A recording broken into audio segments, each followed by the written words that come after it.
We're back for the second time in the year. It's a good year when I get Jordy twice, dog. The Fight Dietitian is back. We're back. Man. We're back. With an undisputed title, a new title since the last time we spoke. Oh, I think we spoke before the first Leon Edwards.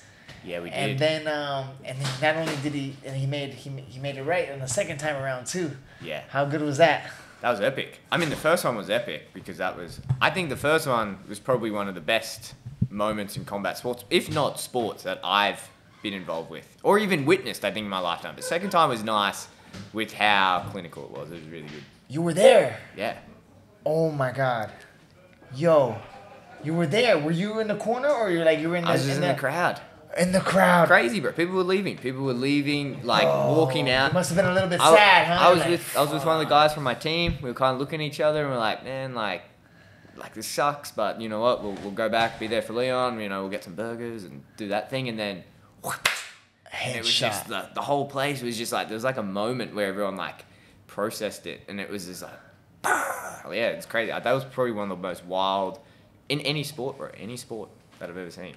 Before that knockout happened, I go to my dad. Yo, who's next for this guy? Never mind.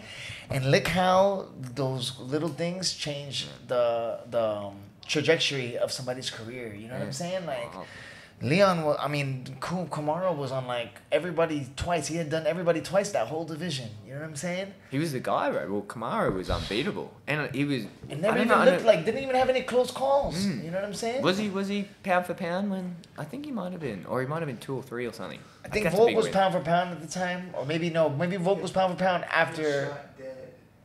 Headshot dead. That's your head. That has a new nickname, right? Headshot Ed or something. Headshot Ed or Headshot Ned. When we're in the UK, like they walk around and like kids go up to him and do it, and they're like Headshot Dead. It was just like little kids run up to Leon and do it and stuff. It's crazy. Yeah. So then you go back for the rematch. Yeah. Bro, elevation. So that elevation was killing him, huh? It was a big thing, man. It was me and Leon spoke about it at the after party, actually. I went up to him and I was like, how'd you feel? And he went, oh, bro. Because I flew in on the Saturday. They'd been there for a week. And they did their last hard training session either on the Sunday or Monday, one of those days. I remember watching Leon and thinking, man, he's breathing. But that day that I got in, I just normally go for a run, shake out. But where we were staying was right at the base of this big mountain. And, like, obviously you've got the Colorado mountains up there. Like, it's insane. So it's like... And I was running up and I was going, man, like I'm pretty fit. I got like an event in a couple of weeks. I'm super fit. And I was like, I'm struggling. And then we went and watched Leon train and I was thinking, man, this is something. Like this altitude is going to be something. I didn't say anything to him. And then at the after party, I was like, did you feel it? And he's like, oh, bro, ridiculous. That's crazy. And he's like in full shape. It's not like he's not prepared for that. Bro, one of the title fight. Probably one of, if not the, him, Volk, and I'd say probably Kai, the most diligent with all of that, and all three of them are probably the most fittest of all like the top level guys. And yeah, he was fit. It's just the altitude. How long you been working with Leon for? Probably 2.5 years now, I'd say. Oh wow, yeah. A long time, bro. Yeah. Do you always go on fight week for him and you make the meals and you get him ready for him, or do sometimes you have a guy for him? No, I've gone with him ever since I started. Yeah. Oh wow, man. Wow, Jordy, you ever you got a lot of trips, you stay busy, man. You stay racking up that passport, huh? Yeah, a few frequent flyer points, but yeah, I think last year was 9 or 10 international trips. Whoa. So yeah, it's a lot of time away. It's fun. And you go, bro, 10 trips, and every trip you gotta get all the food and you buy it at the store, right? And then every trip, what do you do with all that food every trip? Luckily last time I was in Jacksonville, I just came back home like, Mama, I got groceries for the year. I'm getting better at it. It's like, I remember I used to work in hospitality when I was like a teenager. Yeah. And I remember that was a big thing, right? Like the food wastage sheets, and you'd be like, oh, God, wait, I get it now. Like after you do it back to back. So I travel with like my spice bags, like a green bag that comes with us everywhere. That's like 10 kilos. So it's like, that's why I always wear the same thing every fight week, is because I only have like 2 pairs of clothes. It's all full of this. Yeah. Obviously, when we're in a house, we've got a kitchen. It's awesome. When we're in a hotel, it's a bit more complicated. I've got to bring like a portable kitchen with me. So I bring a little stove, you bring like a little cooker and everything, and like you pack most of the things in your bag. But yeah, other than that, we've done it so many times now. And everyone, I've worked with them long enough that I know what foods they like. So it's not like I'm going to the grocery store and going, oh, I might get this and that, and you end up with waste. Like, we're pretty good now. I know what everyone needs. You got Izzy's dialed in for like you know what he did, you know what he likes and stuff for like you got his post fight, you got everybody's post fight meals, you kind of know what's their thing, what's their I mean, everyone's so different. It takes a while, like, to be honest. Like, there's definitely like a feeling out, because I guess the funny thing is like there's, I guess, my theoretical what I want it to be in all the numbers in a perfect world, and then there's their best one, what they want it to do, and you've got to kind of meet in the middle, and you go, okay, yeah, let's take a little bit of like, you like this food, oh, I don't want you to have in that, but you know what, I'll try to make it work for you.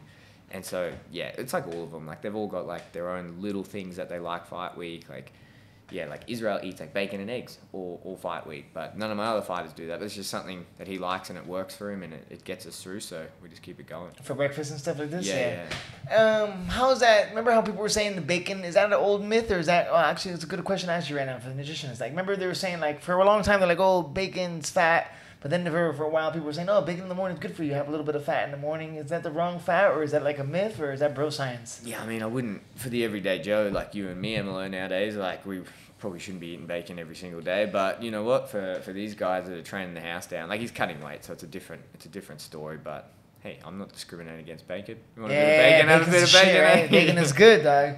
No, because I remember for a long time with that, oh no, don't eat bacon, but then somebody was saying, oh no, bacon's good, it's got good fat or something like that. But does it have good fat, or is that a myth? You know what I'm saying? I wouldn't say it's that good fat. It's the whole keto thing, isn't it? Like, you see the keto guys, and they'll just eat. It's funny on that topic, and it's probably going to veer us somewhere. You know, like the keto animal diet carnivore thing's really big now. There's this crazy trend we're seeing, like with high level athletes, not just in MMA. I've seen it in boxing, very top level jiu-jitsu. These guys are sending me their bloods, and they're all having the exact same profile and the exact same problems with their bloods. All comes back to following this keto, carnivore, animal-based diet. I think everyone just watches it and they go, bacon's the best. I'll have heaps of bacon. I'll smash, heaps of like full cream everything, have heaps of meat and steaks with all the fat. And like those foods by themselves aren't bad, but when you're eating all of that fat and all the saturated animal fat, man, it's kind of clogged your arteries, dog. Yeah, it clogs something up. Well, like that's kind of what the blood is showing, like the cholesterol and everything. Like I'm consistently seeing it, and you're like, oh man, like I get why people do it because it's all over social media at the moment. Like a lot of people are like, I want to do it, but I don't know. I be hearing Joe Rogan talk about the carnivore diet, and it sounds like death. I'm like, dog, that sounds like your intestines would hate nothing less more than that. You know what I'm saying? Yeah. Have you heard that thing? I'm always fighting the vegan versus the meat thing, like, because sometimes these vegans make a good point, bro. Like vegetarians, you know what I'm saying? Like, there's a lot of healthy vegetarians. Like, they don't have cholesterol and heart failure, right? As a vegan, like, in a vegan diet, they don't have high cholesterol and those problems, right? Like, heart disease. I mean, it's hard to eat a lot of bad foods when you're eating like just plants and veggies and eating that vegan lifestyle. But in saying that, bro, I know plenty of vegans that are like overweight and obese that just like, me and you are thinking right now, the guys that eat salads and they're cooking up all this home like made food. There's vegans I know that just eat vegan ice cream, vegan cookies, vegan chocolate, and that. Yes. So it's a good way to do all of it. But I will agree, bro. I think 100% if you want to eat your best, healthiest diet for the majority of humans, you need to have a lot of plants. I know there's a lot of like weird things on social media now. It's like plants are trying to kill you. Whatever. That? Like, it's ridiculous. It's views and engagement. I think the one thing that is so conclusive about science and nutrition science, there's a lot of gray area with it. But the one thing we know for sure, you eat more fiber from plants, you're probably going to have a better health outcome. So I don't think it's a good message us saying, hey, like demonize vegetables and plants. And don't get me wrong, like eat carnivore, eat some keto, get some good meats in there and whatever. Don't throw the plants in the bin. Because like I said, those vegans and vegetarians are probably some of the healthiest people on earth. Yeah, that's what I'm saying. Yeah, and I told you, my old coach was a vegetarian vegan, and he was like one of the best athletes I know. You know what I'm saying? However, they are lacking a little bit. Listen, I told you I was vegetarian for like 3 years. Yeah. And I was like the worst vegetarian. My mom was like, you're a pizzatarian. You know what I'm saying? I just eat pizza every Friday. I loved it, But that was like the only thing that filled me up. Like I always felt like I was lacking something. You know what I mean? I did it for about 12 months. Oh, yeah, When I was training really, really hard, I felt great. Like again, this is anecdote, shouldn't account too much, but I felt really good. And it makes a lot of sense if you're doing it properly and you're eating a lot of good variety of different colors and you're getting the good amount of protein, which is hard. Like people will be like, oh, I can't get it. It is hard if you're a training athlete and you've got to hit like 2.5, 3 grams per kilogram So just say like, if you're 80 kilos, that's 240 grams. You think like a chicken breast has 30 grams. That's a lot of chicken breast in one day. But you're not eating chicken. You got to get that from plants. Yeah, a lot. So it's like so it's a lot, and there's even less in plants, right? And you got to mix and match. So it's just a lot of food. But if you're smart with your supplements and you get everything, that's the other thing is like supplementation with veganism, vegetarianism. You've got to get it down pat. And if you get it down pat, it's awesome. And I definitely felt that when I was training. I thought, man, my joints and everything just feel good. I just feel good. But there were times where I was like, I just can't get enough in. I need to get like 4,000 or 5,000 calories in. You always feel like you're missing something. Yeah, well, I feel flat. But, oh man, see, but the thing that you're making me go the other way, you had me back on the vegetarian train when you were saying that, but then you say the supplementation. I'm like, how good can this be if you got to take amino acids? I remember you used to have like, I used to get rice and beans and then put amino acids on top for the I don't know, for one of those proteins, right? Yeah, because you don't get it. You don't get the amino acids or something when you have vegetarian. Yeah. Oh, you get it from the red meat, right? Like yeah. You gotta like mix and match the iron. proteins. Yeah, that's right. And the iron and B12, B6, all these things. But I mean, like a lot of, the other thing is, Emilio, is like there's heaps of vegans, vegetarians that don't do any of that. They just eat like a good amount of variety, different colors. They eat their like beans, their lentils, all these other things, their tofu, tempeh, and they're good. It's just being smart. I think it's really hard when you hear like athletes talk about it, just because you burn so much energy. Like it's hard eating 3,000-4,000 calories when you can go eat like cheeseburgers and pizza and stuff. It's still like quite hard to get that. So imagine doing it like hella clean. And then on the next level of that is that you can't have any meat and you can't have anything that has like really high calories. You're just eating all these low calorie plants and everything. Hard to hit those numbers.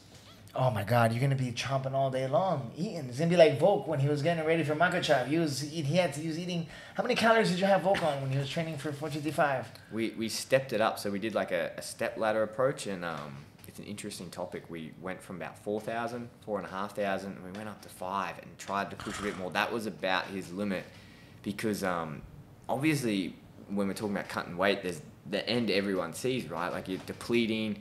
And there's lots of bad things that can happen. Like you get eating disorder. We've all kind of had eating disorder, let's be real. Like cutting weight and doing this for long enough.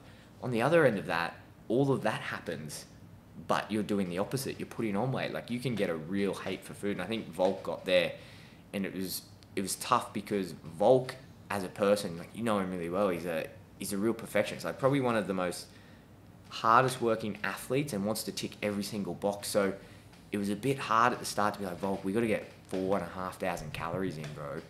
You're gonna have to give me some lenience, and we're gonna have to eat some of those like naughtier foods just so we can get that up there. Like we can't be eating chicken, boiled rice and vegetables for 5,000 calories because it's just gonna clog everything up. You're training 4 or 5 hours a day. It's just not gonna work. So we had to work on that and kind of breaking down those barriers and being like, you can have this extra chocolate, this ice cream, and get these more deep fried meals. And the way we set it up with Volk, we give him like relax. He obviously loves barbecuing and cooking, so we get him to add like a lot more sauces that are high calorie. So it was tough. Like it was tough on him. Like there's a real big adjustment for it, and we had to maintain that weight. Like I think we saw in the fight, like Islam super strong, but I thought Volk really held himself well. And the numbers in the gym, me and his strength conditioning coach Chris Jaffrey were talking about this. We've tested Volk every fight camp, every week goes in, does a standardized testing. And we've seen it happen. Like it was hard for Volk to keep that weight on with that training load and get all that volume in. But his numbers in the gym were exactly what we wanted. It was so impressive. And then we did bring it back down the last couple of weeks, and he did maintain that strength and power. So it worked, but yeah, it was tough. Everyone talks about, obviously weight cutting is really tough, but when you try to do something like that, it's equally as hard. And I think, Volk deserves a lot of credit for how he pulled that off. Wow, what a fight, huh? Man, crazy fight. How'd you score it? I thought Volk. Listen, for me,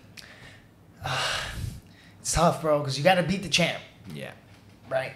But how do you win a 5th round of a fight? How do you win a fight when the 5th round you were getting stomped out and dropped? You know what I'm saying? Like I'm pretty sure they hit him with that. Remember when he went for that takedown? He kind of got like kneed. He got stumbled. Yeah, I thought I had Volk. It was that one round with the back control, you know, which I would have loved to, but he was hitting him. That's what everybody. Volk was trying to finish the fight, and Makachev was trying to win the fight. Does that make sense? Yeah. Volk was trying to annihilate him, dog, and this guy was just trying to play. He was just trying to hold on, dog. Even when he had the back, that was the most dominant position in jiu-jitsu, but he didn't do anything with it. So it's like it's super hard, bro. I thought Volk For sure, man. It was that one. It was the second round or the third round, which is the one that was close. I think it was the second round, and nobody knew what happened. You know what I'm saying? Yeah. But based on that fifth round alone, we were like, yo, he got this. He did it. He did it. And especially in Australia, I would have just fucking given him the hometown nod, dog. You know? It's hard with the judges. Like, yeah, I had Volk, but I guess it's hard with us watching it, right? We're obviously, even if you don't want to say it, you're going to be biased. You're going to be biased. And yeah, there were some people in the room that I was with that didn't really have a foot in either side of the game. So, and they was kind of split. Half of them said Volk, half of them said Islam, and yeah, so it was a good fight. I think if they run that 10 times, I think Volk gets it 8 times. All day long. And Volk, bro, like Volk, I heard him talking about this. I can't wait to talk to him about it. I know him saying that. Like, he said he gave him a little bit too much respect in the beginning. Where, like, now, knowing what he knows now, he's just now, I feel like it's going to be a demon. It's going to be like Max Holloway 3, bro. You know, it's like, scary, with what he knows, he's going to go after him from the beginning. He's not going to have no respect for his power. Because remember, in between rounds, yo, how epic. In between rounds, he's not that strong. It's like, this guy is, his heart, yo, is like completely normal going back. He's like, hey, he's not that strong. He's like, yo, focus. He doesn't give a fuck. I think it's going to be. It was so fucking legendary, bro. Yo, and then, like, what made me so happy about that fight is the whole world got to see what we've known for the last 10 years. For as long as we've known this guy, we've been like speaking on deaf ears. Anybody that would listen, I was telling like, yo, Volk is the one. Volk is the one. I was telling my buddy in Singapore, we lived together. And this is when Kai was in the Ultimate Fighter. We're watching Kai Ultimate Fighter, and I'm telling him, yo, this, you know what I'm saying? Like, yeah, bro. And now it's great to see the whole world know what we know. Like, I love when I go to the comedy night and everybody's like, yo, Volk. And I'm like, I told you, motherfuckers. You know what I'm saying? Yeah. So he's the best, man. He's just, it's amazing who we're surrounded by, right? Just tonight, like, bro, we're blessed, dog. You know, it's crazy, man. I think especially Alex and Israel, right? Like they're two very different athletes once you get to know them. Yes. But I think in their own way, you can see why they're so hugely successful at what they do, right? Like, I think whenever I talk about Alex, I always say best athlete, period, I've ever worked with, and across any, and we've worked with a lot of athletes in a lot of sports. He's the best athlete in any sport. I think Israel, you know, we're especially so naturally talented and gifted, and like Israel's mental game upstairs is just, I've never, ever seen anything like that. And just two of them together and being around that and seeing it, like, it's hard not to, like, you know, take that energy in and grow off it, right? It's contagious. I feel like it's contagious, bro. You can use that and put it into anything in life. The things that I'm learning from them, I'm applying into comedy.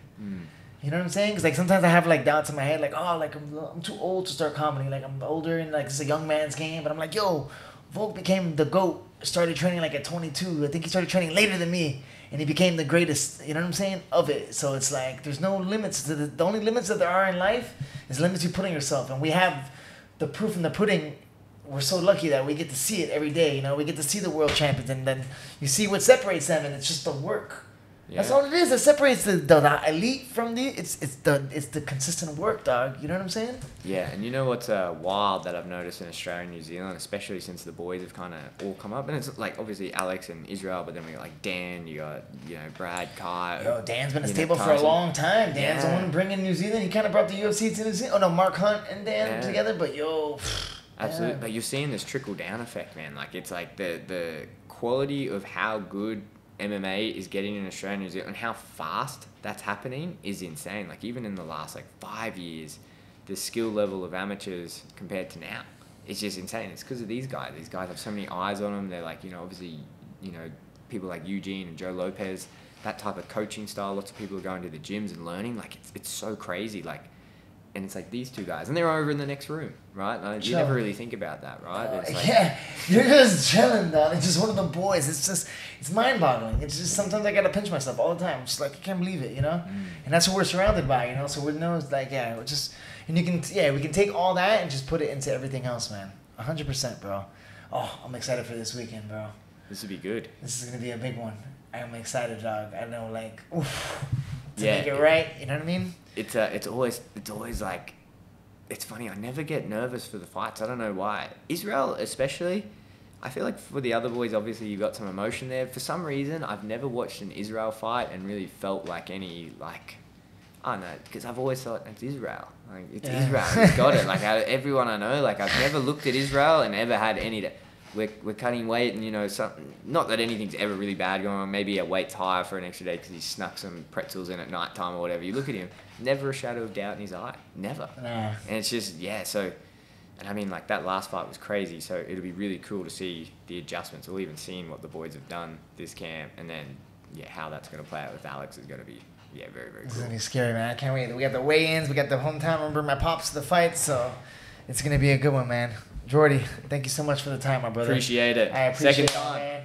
The second time in a year, we're just going to have to make this a thing, dog. I'm going to go to Vegas in July, you know what I'm saying? And we're just going to have to lock up all the boys in a room and be like, nobody's allowed to leave till you get the podcast. Do the 3-piece in the soda.